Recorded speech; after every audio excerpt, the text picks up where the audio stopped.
అర్ధరాత్రి వేళ అంతఃపుర గాయకుడు ఎవడవరా నువ్వు? ఇతడే ప్రభు, వసంతవనంలో ప్రవేశించి కత్తి యుద్ధం చేసిన వాడు. శాబాష్, వాడివా నువ్వు? గానకళలో కూడా ప్రవేశం ఉందా నీకు? అంతఃపురంలోనే ప్రవేశించిన వాడికి గానకళలో ప్రవేశం ఉండదా మహారాజా? అబ్బా, వాణ్ణి మెచ్చుకుంటారేంటండి? ఏం పద్మ, వాడు నీ మందిరంలోకి వచ్చి గాన కచేరీ చేస్తుంటే మాకు చెప్పొచ్చు కదా, భటుల్ని పిలవచ్చు కదా. అసలు మీరంతా ఏం చేస్తున్నారు? నిద్రపోతున్నారా? లేదు మహారాణి, మేలుకునే ఉన్నారు. కళ్ళల్లో ఒత్తులు వేసుకుని కాపలాలు కాస్తూనే ఉన్నారు. నేనే కోటగోడెక్కి దూకి లోపలికి వచ్చాను. ఒక సామాన్యుడు అతి సులభంగా అభేద్యమైన కోట గోడ దూకి లోపలికి రాగలగడవా? ముందా గోడకి తిన శిల్పిని రప్పించండి, వాడిని శిక్షిద్దాం. అబ్బబ్బా, వాడు ఉన్నాడో పోయాడో, వాడిని శిక్షించమంటారేమిటండి? ముందు వీడికి శిక్ష విధించండి. మీరన్నది బాగున్నది, నేననేది బహు బాగున్నదని మీ చేత అనిపించమంటారా మహారాణి? ఎంత పొగరుగా మాట్లాడుతున్నావురా, నిన్ను చిత్రవధ చేస్తా.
రాకుమారి, నేను మీకు బందీనే గాని ఆ భటులకు కాదు.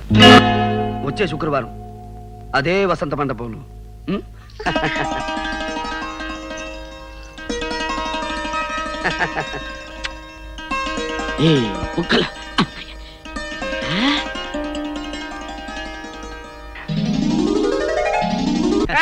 వచ్చేదాన్ని పద. పదకొంటుంటే పద్మ, ఏమిటి నీ వెకిలి వేషాలు, సైగలు? వాడెవడో, నువ్వెవరు? వాడితో నీకు సై ఆటలా? ఆ ఆటలేవో నీ చెల్లెలతో ఆడుకో, అది ఆనంద భరితం. అంతేగాని ఆ యువకుడితో ఏమిటమ్మా? అందుకే మీతో నేను ఏనాటి నుంచో పోరుతున్నాను, వయసు వచ్చిన పిల్లకి వెంటనే పెళ్లి చేయాలి అని. వింటున్నారా? అందుకే అమ్మాయిని చూడడానికి వరకుమారులు వస్తున్నారు. వరకుమారులా? అవును. చంద్రప్రభ రాజ్యపాలకుడు జయచంద్ర ప్రతాపుడు నేను ఒక వివాహ సందర్భంలో కలిసినప్పుడు వారితో వీమందుతానని మాట ఇచ్చాను. ఇచ్చిన మాట ప్రకారం పెళ్లి చూపులకు ఆహ్వానించాను. రాకుమారులు వస్తున్నారు. ఏమిటక్క, వేరే ఎవరో రాకుమారులు అంటారేమిటి బావగారు? నేనుండగా పద్మావతికి ఇంకొకరితో వివాహం జరుగుతుందా తమ్ముడు? నీకెందుకు, ఆ భారం నాది. అట్లే సింహాసనాన్ని రెండుగా చీల్చారు మహారాజా. చెరుకు ముక్క మీద కూర్చుని ప్రజాపాలన పేరుతో అక్రమాలు చేస్తున్నారు. ప్రతిదానికి పన్నులు కట్టమని ప్రజల్ని పీడిస్తున్నారు మహారాజా. పన్నులు కడుతున్నారా? వాళ్ళేమైనా దంత వైద్యుల పన్నులు కట్టడానికి? అక్కడి కబుర్లు ఇక్కడికి మోయటం నేరం. ఈ గుడ్డి మహారాజు అది వినడం మహానేరం. మీరిద్దరూ కోటలో ఉండటం మాకు శిరో బాధ. అనగా తలనొప్పి. సేవక్, ఆ మంత్రిని చెరలో పెట్టి తాళం వేయండి. ఈ తాళం కాదు. పదండి పదండి. ఏమిటి అదృష్టం మహారాజా? ఏమిటా మీ దుర్మార్గం? మహామంత్రిగా శిక్ష వేస్తారా? జనక్, మీకు ఉంది శిక్ష. మిమ్మల్ని అరణ్యక్షేరం చేస్తాం. అనగా అడవి పాలు. అవును సోదర్. జనక్ అంధులు కదా, అడవిలో విడిచిపెడితే పాపం చెట్లని కొమ్మల్ని కొట్టుకుంటారేమో. అయితే ఎడార్లో వదిలేద్దాం. త్వాష్టులారా, మీకు పుట్టగతులుండవురా? తండ్రిని శిక్షించటం ఘోర పాపం రా. పుణ్యకార్యానికి బయలుదేరుతున్నాం. పాపం మాట ఎత్తకండి. మాకు కార్తికేయ రాజ్యం నుంచి ఆహ్వానం వచ్చింది. రాకుమార్తెతో వివాహ దృష్టి. అనగా పెళ్లి చూపులు. మేము వెళ్లే ముందు మీ పాద పద్మములకు నమస్కరించాలి. అనగా తామర కాళ్లకు. ఛీ, మూర్ఖులారా! ఆ? శైలజ్! ఒరేయ్, వదలండ్రా వదలండి. ఆ మూర్ఖుల మాట మీరు వినడం ఏమిట్రా? వదలండ్రా. అవును, రాకుమార్తెని చూడ్డానికి చంద్రప్రభ రాజ్యం నుంచి రాకుమారులు వస్తున్నారట. ఈ మాట అంటారుగా మేము ఎంతసేపు ఇక్కడ కూకున్నామా? ఇదియా నీ సంగతి అట్టాకు జరగదు గానే మేమిద్దరం పెళ్లి చూపులు చూసుకుంటాం. ఉండ. మదనిక, ఆ చంద్రప్రభ రాకుమారుల్ని నువ్వెప్పుడన్నా చూసావా? అబ్బే, మహారాజా వారికే తెలీదట. వాళ్ళని ఎప్పుడో చిన్నతనంలో చూశారట.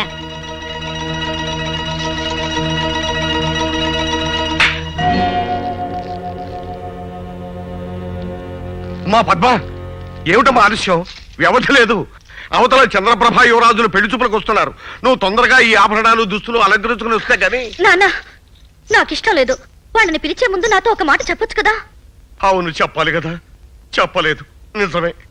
ఒక్క మాట అడుగుతాను, నాకిష్టం లేని పెళ్లి చేస్తారా నాన్న? ఎన్నడూ చేయను. కానీ ఇవి పెళ్లి చూపులు మాత్రమే. పెళ్లి ఇష్టం లేనప్పుడు చూపులు మాత్రం ఎందుకు నాన్న? నిజమేననుకో. చూడు తల్లి, నేను ఎప్పుడో చంద్రప్రభారాజు వారికి ఇచ్చిన మాట ప్రకారం రాకుమారుల్ని పెళ్లి చూపులకు ఆహ్వానించాను. వారు వస్తున్నారు. ఇలా అర్ధంతరంగా పెళ్లి చూపులు రద్దు చేశామని ప్రకటిస్తే అది మన అంతస్తుకి హోదాకి భంగం కదమ్మా. ఈ పెళ్లి చూపులు జరగనాయి. మా రాకుమారికి ఇష్టం లేదని చెప్పి పంపించేస్తాను. వాళ్ళని శ్రమ పెట్టి ఆశ కల్పించడం గౌరవం అంటారా? అసలు ఈ తంతు తతంగం అంతా అవసరం అంటారా? చెప్పండి చెప్పండి నాన్న. సందిగ్ధ భరితమే.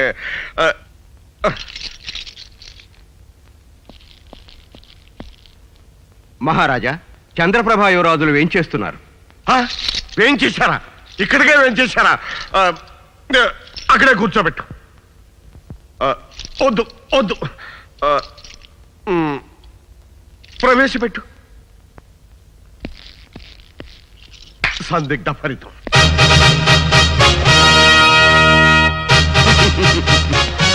శతసహస్ర కోటి వందనాలు కార్తికేయ మహారాజులకు. ఆయుష్మాన్ భవ. దండాలండి రాజుగారు. మా అన్నగారు గ్రామాలే దేశానికి పట్టుకొమ్మలని, గ్రామీణ భాష జాతీయ భాష అని నమ్మకం కలిగిన వారు. ఆ భాషలో విస్తృత పరిశోధనలు చేస్తూ ఆయనకు 14 భాషల్లో ప్రావీణ్యం ఉన్న శుద్ధ గ్రామ్య భాషే మాట్లాడాలి. ఆహా, ఏమి భాషాభిమానం. కూర్చోండి. నా బాల్యమిత్రుడు చంద్రప్రభ మహారాజు కుశలమా? బహుకుశలమే. కోటలో కూకున్న రాజుగారికి కులాసాలకేం తక్కువ. మరి పెళ్లి చూపులకు రాకుమారిని పిలిపిస్తే? రాకుమార్ రావడానికి వ్యవధి పడుతుంది. ఆడవారు అలంకార ప్రియులు కదా. అయితే చెలికత్తని పిలిపిస్తుండవు, చూసుకుంటాం.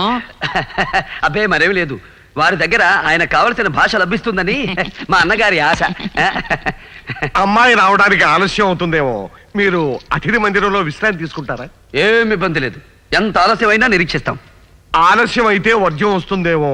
వస్తే రానివ్వండి, అది వెళ్ళిన తర్వాతే అమ్మాయిని చూస్తాం. మహారాజా, చంద్రప్రభ యువరాజులు ఏం చేస్తున్నారు?